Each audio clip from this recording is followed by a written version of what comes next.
Hello বন্ধুরা, আমি আবার এসে গেছি একটি অত্যন্ত দরকারি ইনফরমেশনের ভিডিও নিয়ে। আগামী বছর 2026 সালে ভারতের 5 রাজ্যে বিধানসভা নির্বাচন। তার আগে এবছর বিহারে নির্বাচন হবে। তাই বিহারে নির্বাচনের আগে ভোটার তালিকায় বিশেষ সংশোধন বা স্পেশাল ইন্টেনসিভ রিভিশন কর্মসূচির কথা ঘোষণা করেছে ইলেকশন কমিশন। এটি 2002 সালের পর প্রথমবার আয়োজিত হচ্ছে। এই প্রক্রিয়ার মূল উদ্দেশ্য হচ্ছে যে ভোটার তালিকা থেকে অযোগ্য ভোটার তথা অবৈধভাবে বসবাসকারী মানুষদের বাদ দেওয়া এবং স্বচ্ছ ও নির্ভুল ভোটার তালিকা তৈরি করা। কমিশন জানিয়েছে যে বিহারে ভোটের আগে 30শে সেপ্টেম্বর চূড়ান্ত ভোটার তালিকা প্রকাশ হবে। সেখানে অবৈধভাবে যুক্ত হওয়া সমস্ত ভোটারকে বাদ দেওয়া হবে। কিন্তু এটি বিহারে চালু হলেও সারা দেশ জুড়ে এই বিশেষ নিবিড় সংশোধনী প্রক্রিয়া চলবে।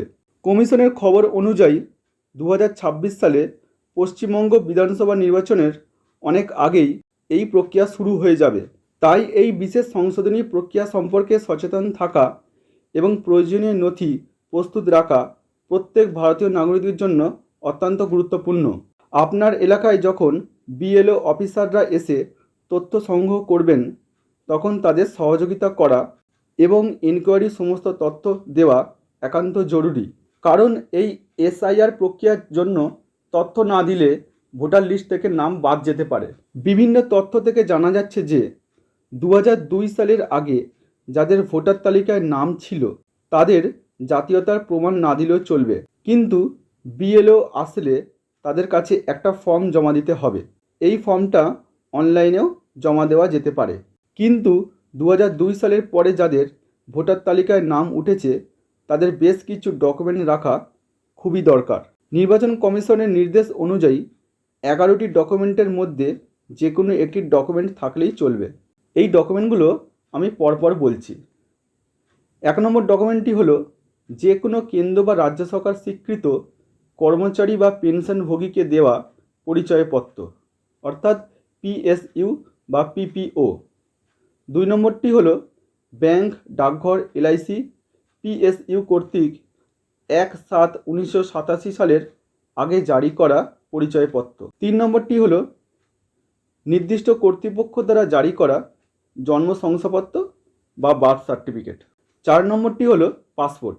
5 নম্বরটি হলো স্বীকৃত বোর্ড বা বিশ্ববিদ্যালয়ের শিক্ষাগত শংসাপত্র। 6 নম্বরটি হলো রাজ্য সরকার কর্তৃক জারি করা স্থায়ী বসবাসের শংসাপত্র। 7 নম্বরটি হলো বন অধিকার শংসাপত্র। 8 নম্বরটি হলো ওবিসি এসসি এসটি সার্টিফিকেট। 9 নম্বরটি হলো জাতীয় নাগরিক নিবন্ধন বা জাতীয় শংসাপত্র। 10 নম্বরটি হলো রাজ্য সরকার কর্তৃক প্রস্তুত পারিবারিক নিবন্ধন। 11 নম্বর তথা শেষ ডকুমেন্টটি হলো যে কোনো সরকার কর্তৃক জারি করা জমি বাড়ি সার্টিফিকেট।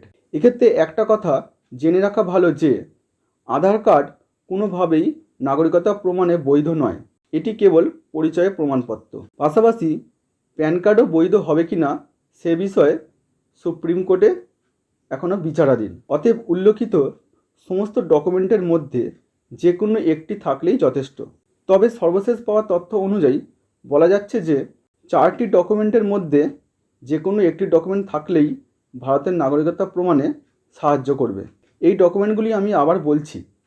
1 নম্বরটি হলো জন্ম শংসাপত্র বা বার্থ সার্টিফিকেট। এটি ভারতের জন্মের প্রমাণপত্র বা ভারতের নাগরিকতা প্রমাণ করবে। 2 নম্বরটি হলো পাসপোর্ট।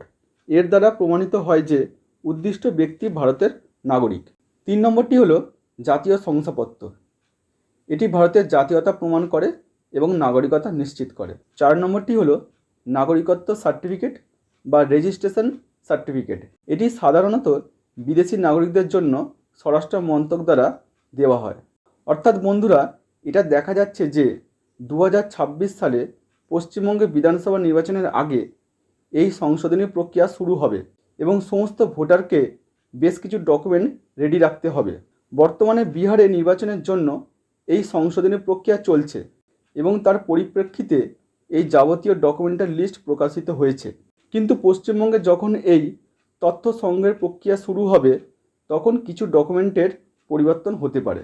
তবে যাই হোক, আমাদের সচেতন থাকা জরুরি। এই ভিডিওটির মূল উদ্দেশ্য হলো যে সঠিক তথ্য দিয়ে আপনাদেরকে অবগত রাখা।